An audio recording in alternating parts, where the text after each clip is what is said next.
Obrigado, Sr. Presidente. Quero começar por cumprimentar os seus membros do Conselho Superior do Ministério Público, em nome do Grupo Parlamentar do PCP, Sr. Procurador-Geral da República, Sr. Vice-Procurador-Geral da República, o Sr. Barradas de Leitão. Queria começar por cumprimentá-los e agradecer o contributo que nos deram na apreciação desta proposta de lei, não só no parecer que nos fizeram chegar, como também na exposição que aqui fizeram e nas respostas que já foram dando às questões que se foram colocando. E eu queria também colocar algumas questões. Começava por abordar uma questão, não propriamente no sentido de colocar uma questão sobre ela, mas de fazer alguma apreciação e que tem a ver com a questão da remuneração e com a apreciação preambular que se fez desta questão, não sendo ela, julgo eu, o nó górdio da discussão em relação ao processo civil. Eu ainda assim queria dizer que na parte do PCP nós temos uma opinião muito distinta daquela que manifestou o Sr. Deputado Carlos Peixoto. Nós julgamos que mesmo sem remuneração dos artigos do Código de Processo Civil, julgamos que mesmo que as alterações não fossem apresentadas de forma tão ambiciosa como acabam por ser apresentadas na exposição de motivos da proposta de lei, ainda que depois o conteúdo das alterações não corresponda de facto a um novo código, julgamos que não é pelo facto do código ser renumerado que daí resultará maior ou menor empenho por parte dos operadores judiciários. Certamente as alterações seriam estudadas como são outras alterações. Ainda há pouco tempo tivemos alterações que, sendo alterações cirúrgicas, digamos assim, do ponto de vista do número de artigos que são alterados em relação às leis penais, não são alterações ainda assim de sumenos importância, e nós julgamos que não é pelo facto de elas terem uma apresentação sistemática diferente daquela que têm, que merecerão maior ou menor empenho no estudo que certamente merecerão por parte dos operadores judiciários. Na nossa perspectiva, julgamos que esta remuneração pode de facto vir a ser um fator de algum, eu não diria entorpecimento, mas pelo menos de alguma dificuldade na correta aplicação e na interpretação das normas, pelo que ela significa de trabalho acrescido em encontrar a correspondência entre as novas normas e as normas anteriores, sobre as quais já a doutrina e a jurisprudência se foram debruçando, e que por isso necessariamente será um acréscimo de trabalho que certamente não corresponderá a objetivos de eficácia ou celeridade. Permitam-me já agora esta observação, registando o contributo muito significativo que o Conselho Superior do Ministério Público já deu para ultrapassar este obstáculo, com esta referência que aqui nos fazem, esta comparação, digamos assim, entre o texto da atual proposta de lei e aquilo que é a inserção sistemática das normas no atual Código de Processo Civil. Eu julgo que esta parte final do parecer que nos enviaram, que faz essa correspondência, já facilitará em muito o trabalho que os operadores judiciários terão pela frente, e julgo, portanto, também desse ponto de vista, já o Conselho Superior do Ministério Público avançou alguma coisa, pelo menos para o Grupo Parlamentar do PCP, este trabalho já foi muito útil. Queria ainda assim colocar algumas questões concretas sobre alguns aspectos que já foram aqui abordados. E o primeiro tem a ver com uma referência aos mecanismos sancionatórios com que se procura corresponder à utilização de expedientes ou manobras dilatórias no âmbito do processo civil. E queria colocar uma questão sobre esta matéria, que tem a ver com o seguinte, porque ela já foi abordada até noutras audições, e julgo que vale a pena colocá-la nesta audição também, ao Conselho Superior do Ministério Público, que é saber se esta solução para obviar às manobras dilatórias se é verdadeiramente uma solução que permite obviar à sua utilização, ou se ela acaba por ser uma solução que, funcionando apenas a jusante da utilização desses expedientes dilatórios, se ela acaba verdadeiramente por não conseguir obviar à utilização desses expedientes que entravam o normal andamento dos processos, pretensamente a coberto do exercício de direitos que, afinal de contas, não têm outro objetivo que não o de fazer dilatar no tempo os processos, acabando por um lado, não conseguir obviar à sua utilização, mas sim, por outro lado, fazer uma triagem, digamos assim, de quem pode a eles recorrer ou não. Porque haverá situações em que as partes deixarão de utilizar estes expedientes dilatórios quando entenderem que não têm condições para suportar as multas em que sejam eventualmente condenadas. Outras circunstâncias haverá em que as partes, entendendo que vale a pena procurar utilizar o expediente dilatório porque dispõem dos recursos económicos para fazer face às multas em que eventualmente sejam condenadas, o farão. E, portanto, a questão é de saber se verdadeiramente este mecanismo sancionatório permite ou não obviar efetivamente a utilização de manobras dilatórias, ou se ele faz, afinal de contas, apenas uma triagem social em função da capacidade económica das partes terem ou não a possibilidade de custear o pagamento das multas que lhes são correspondentes. Uma outra questão que queria colocar, e que não foi colocada, eu vou colocá-la de forma genérica, não sei se terão nesta audição condições para nos dar resposta ou não, mas se eventualmente não houver condições para nos responder a esta questão, se a resposta à questão exigir eventualmente o envio de alguma outra resposta por escrito, também deixava esse apelo, que é o de saber o seguinte. Algumas das soluções que a proposta de lei incorpora adotam muito daquilo que é a previsão atual do regime processual civil experimental. E eu gostava de saber qual é a avaliação que é feita pelo Ministério Público relativamente a essa experiência, ao regime processual civil experimental, na perspectiva do Ministério Público, considerando as exigências que ao Ministério Público se colocam nesse âmbito. Uma outra questão que tem que ver com, matéria que também já foi abordada, que tem que ver com a inversão do contencioso. Eu julgo que é muito útil a reflexão que nos fazem, ainda que em traços largos, daquilo que foi a experiência no âmbito do contencioso administrativo, porque, de facto, ela coloca aquilo que pode ser um aspecto nuclear desta questão da inversão do contencioso no âmbito dos procedimentos cautelares. Ou seja, há uma dúvida que se nos tem colocado e que temos referido em praticamente todas as audições e que tem que ver com a verdadeira possibilidade de compatibilizar a inversão do contencioso com um procedimento que se pretende urgente e célere. Isto é, o procedimento cautelar tem por natureza uma definição de urgência e de celeridade que obviamente não é compatível com a apreciação definitiva da composição do litígio. Daí que se exige apenas a existência da probabilidade da existência de um direito, que se verifique a iminência de uma grave lesão dificilmente reparável, ou seja, com uma apreciação, digamos, superficial da causa. A inversão do contencioso implica exatamente o contrário, implica uma apreciação aprofundada relativamente àquilo que é a composição definitiva do litígio, o que exige a necessidade do contraditório, o que exige outro tipo de cautelas para que essa aferição possa ser feita com propriedade e justeza.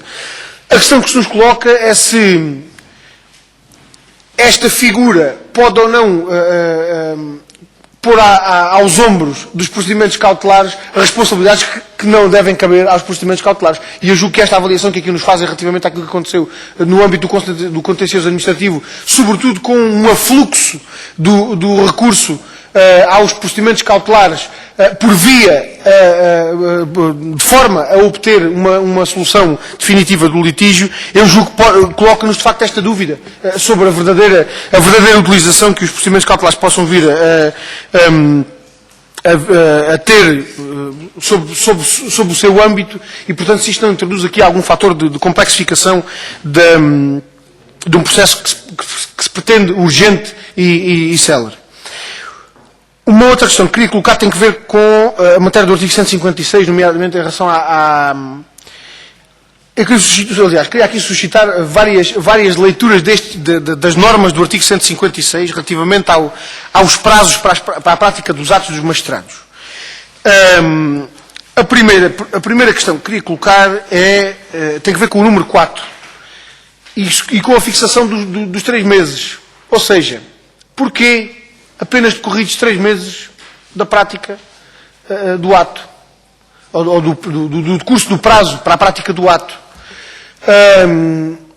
Porque a fixação deste prazo dos 3 meses e não dos 3 dias, por exemplo? Estou aqui agora a fazer isto é por mera conveniência de discurso. Porque não adotar-se aqui o sistema que se adota para a prática dos atos pelas partes, dos 3 dias com multa. Se o juiz tem um prazo para a prática de um ato e não o cumpre, por que não justificar o incumprimento do prazo ao fim de 3 dias? Por que não deixar expressa a razão concreta do incumprimento desse prazo ao fim de 3 dias? Porquê os 3 meses? Qual é o critério objetivo que aqui se procura encontrar relativamente a esta consignação da concreta razão da inobservância do prazo? Uma outra questão tem a ver com o número 5 e com este papel da Secretaria. Temos muitas dúvidas sobre este modelo que está aqui gizado, até porque introduz aqui alguma suscetibilidade de eventualmente considerar que se trata de um controlo do juiz por 2 vias. Por um lado, o controlo do juiz pela Secretaria, que vai fazer o levantamento, do levantamento dos atos que já deviam ter sido praticados e não foram, já ultrapassaram o prazo para ser praticados.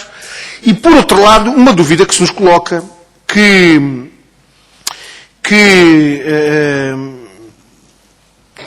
é uma dúvida que tem que ser articulada com outro processo legislativo que tem a ver com o mapa judiciário, que é a comunicação desta situação, né, portanto, do excesso do prazo à entidade com competência disciplinar. Sendo que se suscita a questão de saber se deve ou não ser comunicado ao juiz presidente da comarca, já a pensar naquilo que vai ser, aquilo que é o desenho do mapa judiciário que está proposto. Se o objetivo é que haja um exercício de um poder disciplinar, parece-nos que o juiz da comarca não tem rigorosamente que ser chamado a esta comunicação. O poder disciplinar compete ao Conselho Superior da Magistratura e ao Conselho Superior da Magistratura que a ultrapassagem deste prazo deve ser comunicado. Mas se porventura o juiz alega para o incumprimento do prazo uma razão que tem que ver com a concreta organização dos meios do funcionamento do Tribunal, bem, já não é uma intervenção disciplinar que é suscitada, é uma intervenção que pode caber no âmbito do exercício dos poderes do juiz presidente da comarca, sendo que depois isto suscita-nos algumas dúvidas relativamente ao verdadeiro papel que acaba por exercer o juiz da comarca relativamente aos outros colegas e, sobretudo, na interferência ou na suscetibilidade de interferência do juiz da comarca nos processos em concreto e no andamento dos processos em concreto, que julgamos que deve ser matéria que deve ser tratada com alguma cautela. E, portanto, gostávamos de suscitar-vos também a leitura que fazem destes preceitos, considerando estes elementos. Elementos até da própria orgânica judiciária e com a necessária cautela que deve ser considerada relativamente ao exercício de competências por todos estes sujeitos da orgânica judiciária, nomeadamente com a intervenção do juiz presidente da comarca. Uma outra questão relativamente à tentativa de conciliação, para além das questões que já aqui nos deixaram relativamente à imparcialidade do juiz e à consideração que merece esta norma, eu gostava de suscitar aqui uma outra reflexão que tem que ver com a própria consideração de juízos de equidade para a propositura da solução concreta para a decisão. Para saber se, de facto, a natureza da intervenção do juiz no âmbito do processo civil deve ser este, de encontrar soluções de equidade para os litígios que se colocam, ou se é de dizer o direito. E se eventualmente, se este compromisso que o juiz assume com juízes de equidade na tentativa de conciliação, não acabam por ser de alguma forma contraditórios com a solução de direito que há de ter que encontrar afinal quando profere a sentença. Portanto, gostava de que nos pudessem deixar alguma reflexão também sobre esta matéria. 2 últimas questões. Uma que tem que ver com a forma simplificada dos artigos 597 e 598, que se enxerta de alguma forma no processo comum para as ações de valor igual ou inferior à metade da alçada da relação. E a questão que queria colocar-vos é se encontram de facto vantagens nesta solução enxertada de forma simplificada do processo comum relativamente àquilo que era a previsão do processo sumário e do processo sumaríssimo. Ou seja, se há verdadeiramente vantagens em utilizar esta forma simplificada dos artigos 597 e 98, sendo certo que a leitura que há bocado o Sr. Vice-Procurador-Geral fazia em relação ao rol de testemunhas e à alteração ao rol de testemunhas, a leitura que eu faço deste preceito do 598 é por referência a estas ações do 597 e, portanto, não fiz a leitura que o Sr. Vice-Procurador-Geral da República tinha feito em relação à alteração do rol de testemunhas, acrescendo esta norma do 598 àquela outra do 556. Eu julgo que esta do 598 diz especificamente respeito às ações que são identificadas do 597 e, portanto, não pode ser utilizada em articulação com aquilo que se põe no artigo 556. Mas o essencial era perguntar se há ou não vantagens nesta forma simplificada relativamente àquilo que é a previsão do processo sumário e do processo sumaríssimo, que acaba por ser eliminada. E a última questão tem que ver com uma matéria que o Sr. Dr. Barradas Leitão colocou em matéria de ação executiva e com a eliminação dos documentos particulares enquanto título executivo. Porque corremos o risco de deixar entrar pela janela aquilo que não se quis deixar entrar pela porta. Ou seja, eliminar os documentos particulares do tipo de documentos suscetíveis de constituir um título executivo significa empurrar os cidadãos que tenham um documento particular e que o pretendam ver executado para o procedimento de injunção. Com o que isso significa de diferença de regimes até em relação ao regime da oposição.